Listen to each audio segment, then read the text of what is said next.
night and woke up. I ain't going to Las Vegas, man. I'm not going to Las Vegas. Any Israelite that wants to hang out there or set up a camp out there, you got no business being out there in Las Vegas, man. You ain't got no business being out in Las Vegas. People go to Las Vegas for one thing, to be goddamn Romans, man. Dude, this shit is crazy. To be Romans, right? Because Floyd Mayweather is nothing but a gladiator. Them big major fights are in Las Vegas. That's a new center or the headquarters for gladiatorial sports. Right. And gladiatorial sports are what? The UFC, the boxing, the kickboxing. The major events are always held in Las Vegas. Right. You know? And then when you go into history, how did the Romans keep the people entertained? Blinded at the same time. Bread and circuses. I forgot the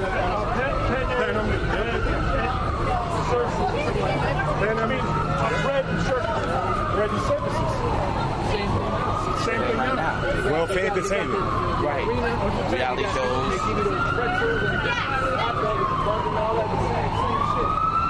Well, it's called empty calories, man.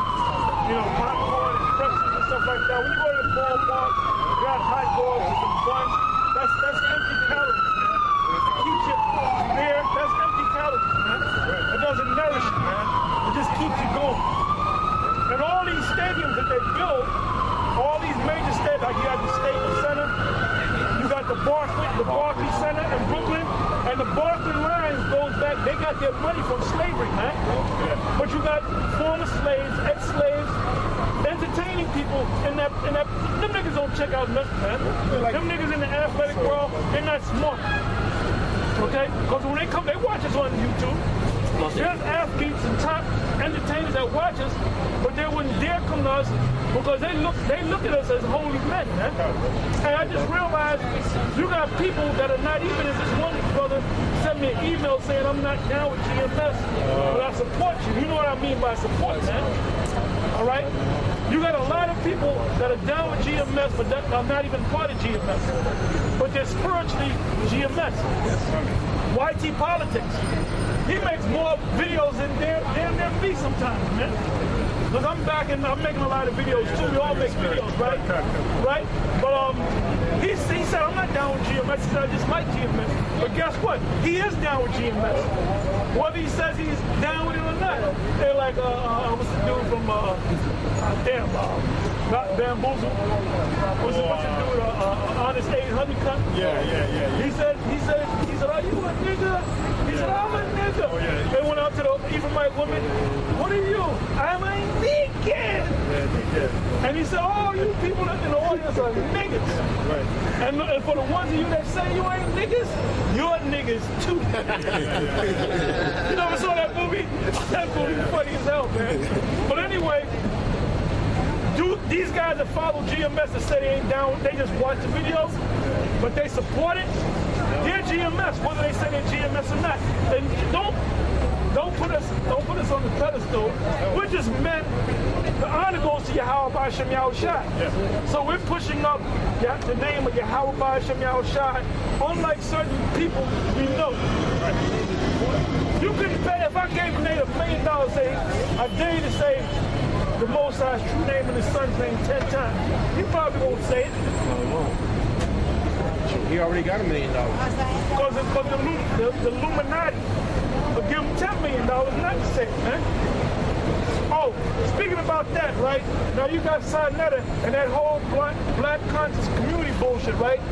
He says, well, we need money because people that come on my show and do interviews, I got to pay them. But wait a minute. If they're only going to do shows because you pay them, let's say you say, I'm giving $5,000 to do an interview on my show to bring the truth out. All right? What can the white elite do? They can say, how much are you going to give you? $5,000? Well, we'll give you $50,000. Right. Not to go on the show, or to go on the show and teach bullshit. See, all those guys, them people in the black conscious movement, they were set up. Come in, son. They were set up, right? Yeah, come in. So this heathen can get down the street, and you can see he's a damn heathen. He don't know what's going on. But anyway, if he's talking about I gotta pay this person, Esau can come and say, I'm going to give you 10 times that. Or 100 times that. Yep. Now, I want you to go on the show, but I want you to lead the people astray.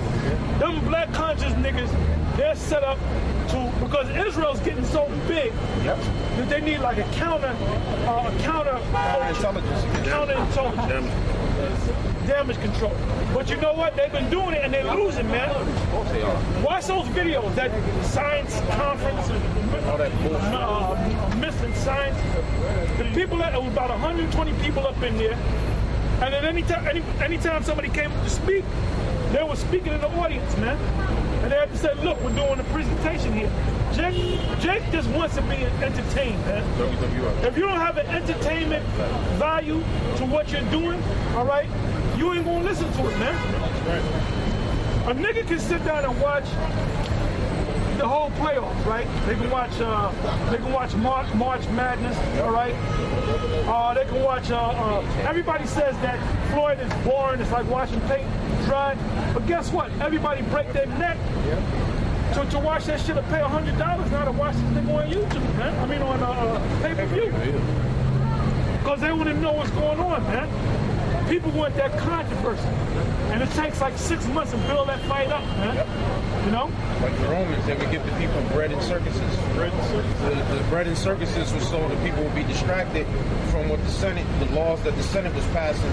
Because the people were distracted at the Colosseum, then they would throw out free bread to them in the Colosseum. They showed that in Gladiator. But it's called bread and circuses. So they would cause bread and circuses, and you would bring out entertainment, which what you call it? I think it's another name for it. Well, at the Flavian Amphitheater, which is the Colosseum, that's the thing that when you go into that history, that's what built Rome back up. Because prior to the Flavian dynasty, all right, during the time of Nero, when Rome was burnt, and I think the fire lasted for 7 days, if I'm not mistaken. Okay? Blame the Israelites for it. And they blame the Christians, which are Israelites, that believed in Yahweh Shai. Okay? Anyway, people were talking about the word was out that Rome is going down. Rome, the great Roman Empire is going down. So when the Flavian Empire came into power, or the Flavian dynasty came into power, which is Vespasian, Titus, and Domitian, one of the main things that they did, they built that big amphitheater, which is the Flavian Amphitheater, which is the Colosseum. And that thing was so gigantic that they would reenact battles on the sea in that goddamn Colosseum. They would have aqueducts where the water would come in there, and you be in the audience and all that, and they would actually have ships, and they would fight in the Colosseum, and people are clapping, you know. And you got to go into that history, man. Yeah. That's something funny. This is the because it wasn't just gladiatorial; it was actual wars, man. They were actually reenact actual wars and battles, man. Like in the movie Gladiator. Didn't the games last? Yeah, there was they did reenact when they were fighting Hamites. That's right. They reenacted the Battle of Carthage. That's right. When Hannibal Barca had led an army against the Roman army, the first battle, they defeated them. But then the second battle that they had, Scipio Africanus, he studied Hannibal's tactics, and he defeated Hannibal in the Second Punic War. The First Punic War, Hannibal and the Carthaginians, which Hannibal was an Israelite, by the way. His name was Hannibal Barca. A lot of people say Hannibal Barak, but it's not Barak, because the word Barak in Hebrew means blessed. But the term Baraka in Hebrew means lightning. His father Halmakar Barca taught him lightning warfare. So the name that's where you get the Barca, blitzkrieg. Yeah, blitzkrieg goes back to that. The Hebrew word baraka means lightning, but to say it in English, you say baraka. Barak, yeah, which is lightning. Yep. And anytime the Romans try to take down Carthage, they would lose. The reason why they couldn't defeat the Romans, because when they went into Rome, his greatest men died going over the Alps. The Alps mountains, fighting the Gauls in the cold. And the cold, because they were coming from. The only ones that made it, the weaker men died off from the cold. The stronger ones, they dealt with the cold. They remind me of some people we know. We braved the cold, man. Okay. A lot of the war elephants died in that cold because they're used to that hot climate in the northern part of Africa. Baloo wasn't. Baloo wasn't a part of that. Oh hell no! He was one of the first guys. He was one of them weak guys that died, man. No, the Gauls jumped out on him and he just dropped dead. Yeah, big baby. But then when Hannibal did besiege Rome, he had about maybe 25,000 men left out of the company that he did have, which was much greater. That 25,000 went into Rome, and Rome sent an army of 80,000 men. What Hannibal and them did, he stayed in the middle part of the battle, and what they did was they sucked the Roman army into them like this, and then he had the men on the left and the right flank them bastards and come around them and kill them from the outside in Slovakia. They had what was called battle strategy. That's right, it was strategy. And the Romans became great. The reason why the Romans were so great because the Most High set up the Roman Empire. Man. That's right. Because that's in prophecy. Yeah. And they learned war from the dark nations. That's right. Matter of fact, when Jerusalem was besieged, it wasn't Titus, it was his general. What's his name? Jacob. Alexander. And it tells you in the history, if you get his name, it tells you that he was an Israelite, because you had Jews in the service of the Caesar. That's right. You had guys that knew that they were Israelites, but they fought for Caesar, man. Then you had a lot of them. That knew that they were Israelites, but they wanted to be Greeks. See, when you say Greeks, the Roman Empire ain't nothing but the Greek Empire. That's right. All right? The same people. It's called the Greco-Roman Empire. Sometimes it's called the Greco-Roman Empire. Like, for example, give me Acts 16:1. I'm going to ask you all a question. Acts chapter 16. Verse 1. Then came he to Derbe and Lystra. Then came he to Derbe and Lystra. And behold, a certain disciple was there. So you know what? When you study it, right? It said, then came he to Derbe and Lystra, right? You know what you do? Where's Derbe? You're supposed to ask yourself. Where's Derbe and Lystra? Where's Derbe? Go to Google. Type in Derbe. Biblical town, blah, blah, blah, located over here. Mentioned in Acts 16. Tiberius Julius Alexander, meaning you had Israelites that took on Greek names or Roman names. You know, you had a lot of Romans that followed Paul, but they were actually Israelites. They had a Roman name. Okay, no picture. Go ahead, Art. 16:1. Then came he to Derbe. But you know why they come up and take pictures? Because it tells you we shall be a spectacle among men and of angels, man. That's right. So you really can't get mad, but you can stop it. Don't come and help.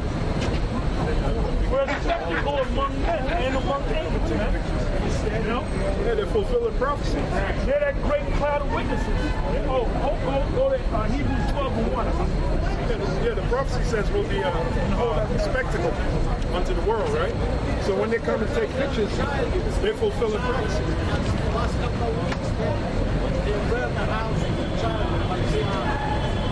That's messed up. That's messed up. Those people over there that call themselves Jews are not the real Jews. The real Jews are the black people over there. Okay? Yeah, the white man is an imposter. Yeah, you gotta be Palestinian. Go ahead. Hebrews 12:1. The only reason why they can't destroy them so-called Jews because the United States set them up. They're nothing but a military welfare state. Okay? And you know, if you live in Israel, for them stupid niggas that live in Israel, they allow them to be citizens of Israel, but guess what? It's mandatory that you got to go to the military. Right. Man or woman. And they show you that in the movie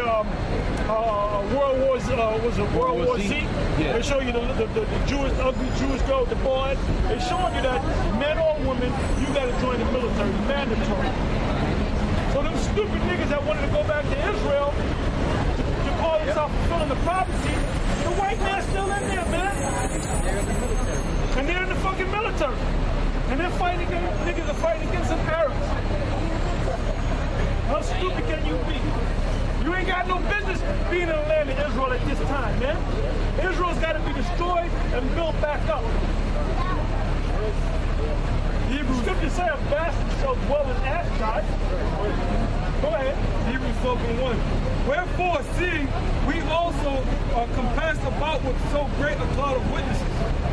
And all the witnesses, right? The people that walk by, they're witnesses, man. You know, a lot of these Edomites, going back to the 90s and the 80s, you saw it was very, very rare that you saw an Israelite group out there.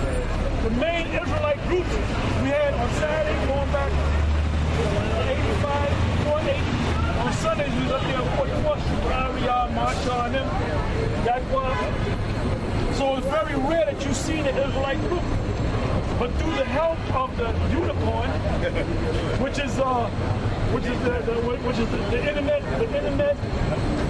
the signal of the internet comes through the atmosphere by way of the feed horns, all right? Unicorn, one horn, all right? We put this up on a video and then we put it on YouTube, man. Now you got it where you can put up live shows. Every once in a while, we might go on Ustream and do a live show. But you can also do it on YouTube, too. Is that being taught like an old school uniform? No. Well, it was something that I knew about years ago, back when we was at the school, but the school didn't bring it out as of yet. You saw the video that I did. Okay, brother. You saw it. I'm not. You ain't looking at me like you want to kill me, nothing like that. Hey, you followed the scriptures, right? You followed the scriptures. Go ahead. Wherefore, seeing we are also. Well, you can see it ain't talking about an actual animal. See, the Most High, when He delivered the children of Israel, they said that the Most High had the power of the unicorn. Unicorn means of power. What is a horn? A horn can kill somebody. You call somebody. All right? And it ain't talking about the rhinoceros. Because the majority of rhinoceros have two horns. Only the Indian rhinoceros have one horn. If you Google rhinoceros and go to images, I guarantee all the pictures that you will see will be two horns. Although there's some of them that have one horn. So it ain't talking about a rhinoceros. Bunyan said, no, that's talking about a rhinoceros. How the hell? I said, well, wait a minute. It tells you, give me Joel 39, almost at the end where it says that the unicorn going to gather the seeds into the barn. Give me an incident where a rhinoceros picked up some seeds and put it in a barn. Or help gather the people. No, he'll gather the people. He'll push the people together. He'll push Manasseh and Ephraim together. It's almost at the end. As soon as you come across the word unicorn. That's why people get messed up when they read the Bible. And they get all discombobulated because it's metaphors and it's allegories. It's hip talk. Just like how we talk in the street. When you say, yeah, you know what I'm saying, yeah, Shorty right there, I think Shorty want me to hit that. Are you talking about that you going to hit her? No, you're talking about you going to pop her with your rod. He's about to hit that short guy over there. They're like, say, look, I'm going to go smash that tonight. No, Esau will get all messed up. You mean you're going to hit her? That's what Esau would say. Smash me, I'm going to hit all right. I'm a knot boots. Right. Well, I'll give you another one. I'll give you another one. Like when you say, oh yeah, I'm about to go in on Shorty. Well, you know that's in the Bible in Genesis where it said, and Adam knew his wife Eve and he went in unto her. That's right. He went in, right? The scripture saying he went in. Knew her, and he knew her. He went in. That's why these guys all messed up over the rape thing. Oh, speaking of rape, Nate's guys is condemning us for raping people, raping women, which we don't do. We condemn that. All right, we just said that's And I brought up the scripture, man. I mean, I brought up a video and I showed Polite. And basically, we explained it in the video, man, that I did. We explained it that no, we don't go around raping people, and we don't tell nobody to rape nobody. If a guy and GMS rape somebody, we gonna throw him up under the bus, man. We said that, man. But they don't want to see that shit, right? And then what I did, I went to Google and I said, what's